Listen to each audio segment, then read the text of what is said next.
Okay, today we're going to discuss a somewhat intriguing and potentially groundbreaking experiment involving a very bizarre concept I recently discussed in a video in the description. The concept referred to as UPEs or Ultrafaint Photon Emissions, sometimes also referred to as biophotons. The idea behind life emitting light in the visible range. And though in some sense it is kind of similar to the infrared light emitted by most warm-blooded animals, or even bioluminescence produced by, for example, certain insects, up until relatively recently, the biophoton concept has actually been more or less hypothetical. But based on this really groundbreaking study from April of 2025, we now actually have direct physical proof that it seems to be real and it seems to be present in pretty much most life on the planet. Or just to rephrase this, most living things seem to actually produce just a little bit of light, actual physical light, which basically disappears when that something dies.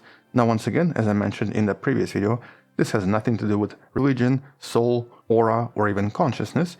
Here this light is produced by purely chemical reactions as a result of metabolism. And so when certain things like these leaves become damaged, they do start to produce more of this light that then becomes visible as a result of the injury. Which essentially confirms that this biological light is not just produced by bioluminescent creatures, like for example fireflies, it's literally produced by most life, if not all life. Anything that has metabolism. And that's because it seems to usually involve various reactions, possibly involving oxygen, that seem to then produce extra electrons, which emit photons of visible light as a normal, typical product of metabolism. All of this is actually discussed and reviewed in the study you can find in the description. But this light is practically impossible for most animals to see and is most likely invisible to most animals using eyes. It can only be detected by extremely sensitive devices, such as very advanced digital cameras. And based on some of the previous discoveries, researchers confirmed that certain activity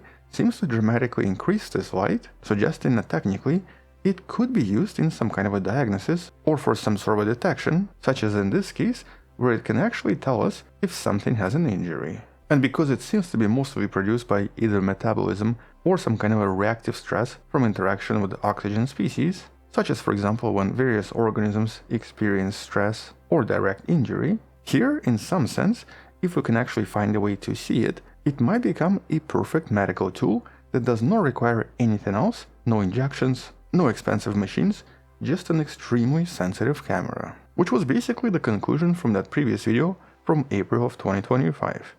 And now, looks like we have our first experiment that seems to physically confirm this with humans, and it seems to have worked really well. Or just to rephrase this, in this new experiment, researchers are able to detect certain types of light coming directly from the human brain. And though here this was a relatively weak glow and required complete darkness and an extremely sensitive camera, this experiment was still completely successful and discovered something super exciting in the process.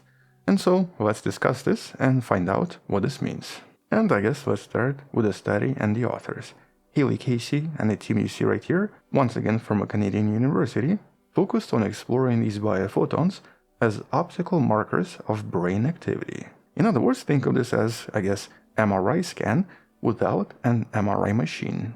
And the main point of the experiment was to basically try to see if we can physically detect this light, especially when a human has to perform certain mental tasks, which kind of represents this hypothetical new method of studying the brain that is now being actively developed in several universities. This would be referred to as Photoencephalography.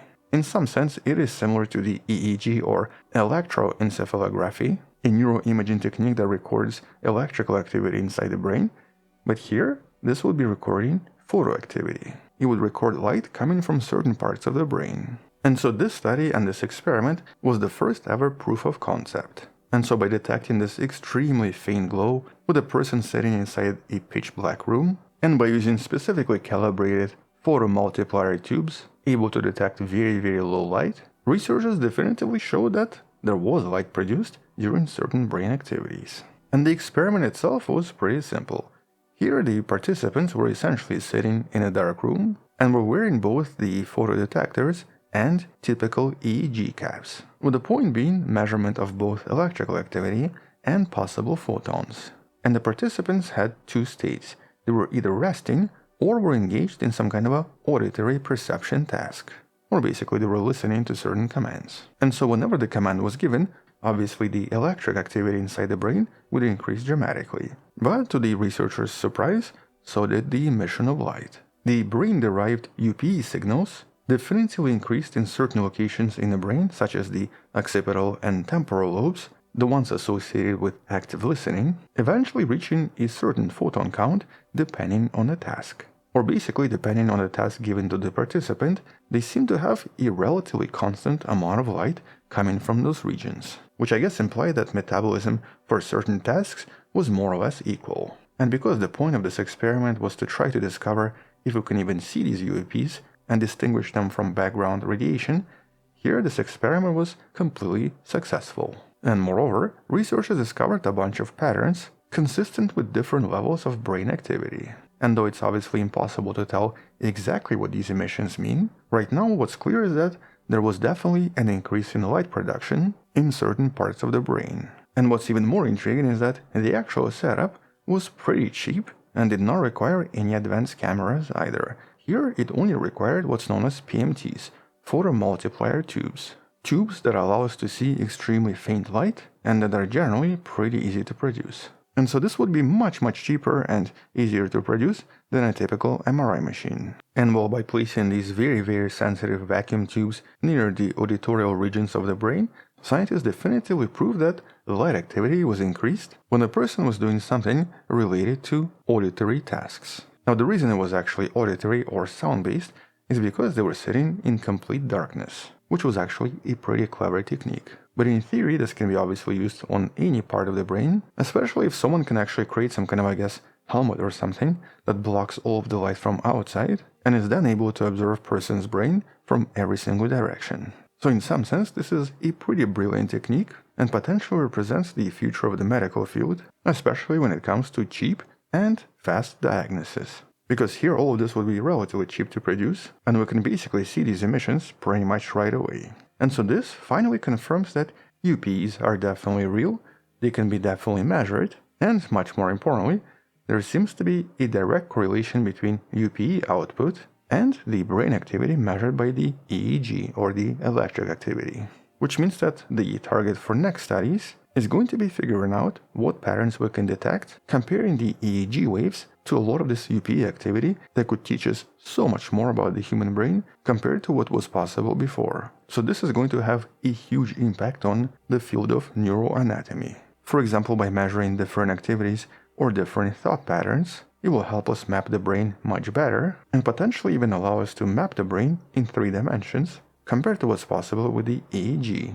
And though right now it's currently unknown if certain thoughts, for example, or certain activity actually has some kind of a biophoton fingerprint, this is going to be the main goal for some of the future studies and some of the future experiments. With the additional goal, of course, being the anomalies. For example, if we find some kind of a UPE anomaly, can this indicate some kind of a problem in the brain? And so for all we know, maybe someone with a healthy brain has an entirely different amount of biophotons produced compared to someone that has some kind of an illness, or compared to someone with a psychiatric disorder. And since previous experiments showed us that quite a lot of injuries and damage do produce different emissions, here it would only make sense that this might become an extremely important tool for studying brain pathology. But there are obviously still certain limitations.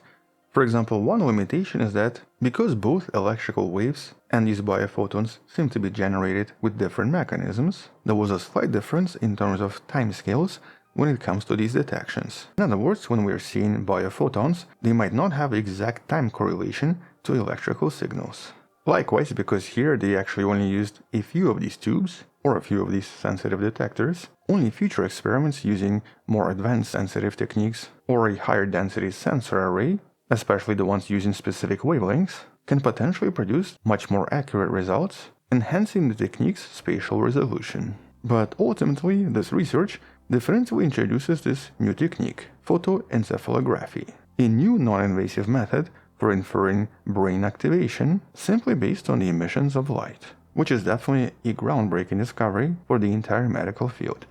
But because this is still the beginning and because this is just the start of this, we'll definitely come back and talk more about this in some of the future videos. And so on that note, thank you for watching, subscribe, Come back tomorrow to learn something else. Support this channel on Patreon, where you can find additional videos without any ads, and a lot of other features. Maybe support this channel by joining the channel membership that gives you early access and a few other things, or by buying the Wonderful Person t-shirt you can find in the description. Stay wonderful, I'll see you tomorrow, and as always, bye bye.